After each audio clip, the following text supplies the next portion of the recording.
Hello guys, welcome to my channel. আজকে আমাদের বাড়ি গুরুদেব আসবে, তাই আমি সকাল সকাল ঘুম থেকে উঠে পড়লাম। অনেক কাজ আছে আজকে, তাই সকাল সকাল ঘুম থেকে উঠে আগে বিছানাটা গুছিয়ে নিলাম। এখন ব্রাশ করে নিচ্ছি।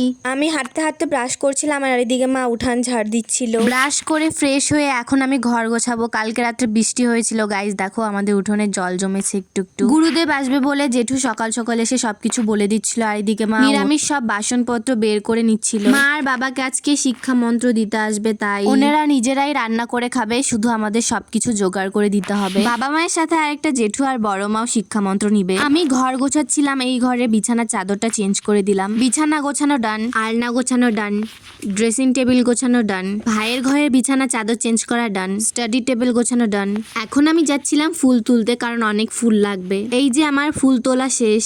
ফুল তুলে নিয়ে বাড়ি গিয়ে দেখি গুরুদেব এসে পড়েছে। এর জন্য বড় মা তুলসীর মালার প্যাচগুলো খুলে দিচ্ছিল, আর এইদিকে একজন গুরুদেবের শিষ্য বাবাকে মালা পরিয়ে দিল, তারপর মাকেও পরিয়ে দিল। গুরুদেবকে নিয়ে 4 জন এসেছিল আমাদের বাড়ি। এদিকে পুজোর সবকিছু রেডি করছিল, আর এইদিকে সবজি কাটছিল, আর এইদিকে গুরুদেব আমাদের ঠাকুর আসনে পুজো দিচ্ছিল। তারপর আমি একটু তিলক পরে নিয়েছিলাম, আর এইদিকে শিক্ষা মন্ত্র দেওয়ার জন্য সবাইকে বসিয়ে দিয়েছিল।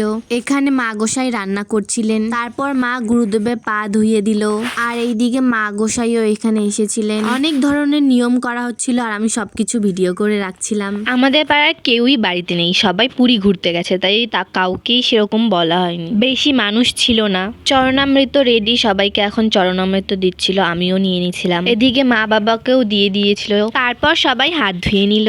এখন মা গুরুদেবকে তিলক পরিয়ে তারপর পুজো শুরু করবে। তার আগে গুরুদেবও মাকে তিলক পরিয়ে দিল। তারপর গুরুদেব মাকে বললে বলে দিচ্ছিল, আর মা ফুল দিচ্ছিল, কারণ মা তো কিছুই জানে না নতুন। সবকিছু হয়ে যাওয়ার পর গুরুদেব চলে গিয়েছিল, বড় জেঠুদের বাড়িতে ছিল রাত্রেবেলা, কারণ আমাদের বাড়িতে জায়গাই নেই, নতুন ঘর বানানো হচ্ছে তাই জায়গাই নেই। তার মধ্যে পরের দিন ঘুম থেকে উঠে দেখি আমাদের ছাগলের ঘর পুরো ভেঙে পড়েছে, কারণ রাত্রেবেলা খুব বৃষ্টি হয়েছিল। আর এইদিকে মা গোসাইয়েরও পূজা করছিলেন। তারপর এইদিকে মা বাবাকে পূজা করছিল, তারপর আবার বাবাও মাকে পূজা করছিল। তারপর দুজনকে প্রণাম করলো। তারপর এইদিকে আবার বম্মারাও পূজা করছিল। পুজো করতে করতেই রান্না শেষ হয়ে গেছিল। তারপর সবাই বসে একটু গল্প করছিল, আর এইদিকে দেখো ভাই মোবাইল টিপছে। রান্না রেডি, আর এইদিকে গুরুদেবের একজন শীর্ষ মাকে সবকিছু লিখে দিচ্ছিল খাতায়। তারপর ঘরের মধ্যেই সবাইকে খেতে দেওয়া হলো, কারণ আমাদের বাড়িতে জায়গাই নেই, তাই ঘরেই সবকিছু করছিল। খাওয়া শেষ হওয়ার পর প্রণাম করে মা দক্ষিণা দিয়ে দিল, আমিও প্রণাম করে নিলাম। Okay guys, bye. আজকে এই পর্যন্ত, দেখা হচ্ছে পরবর্তী ভিডিওতে। সাবস্ক্রাইব করে দিও গাইস।